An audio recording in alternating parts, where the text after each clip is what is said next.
Kabi-kabila mga landslide sa ilang probinsya dahil sa pag-ulan na idinulot ng bagyong Hener. Sa Tinok, Ifugao, hindi madaanan ang Tinok-Kiangan Road dahil sa gumuhong lupa. Ganyan din sitwasyon sa Kalanasan, Apayao. Hinintay pa raw ng mga otoridad na umayos ang lagay ng panahon para simulan ang clearing operations. Gumuho rin ang lupa sa Besao Mountain Province dahil sa tuloy-tuloy na pag-ulan.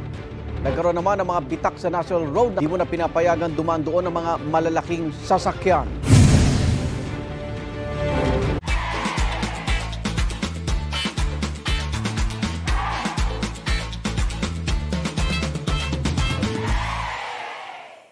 Igan, mauna ka sa mga balita. Mag-subscribe sa GMA Integrated News sa YouTube.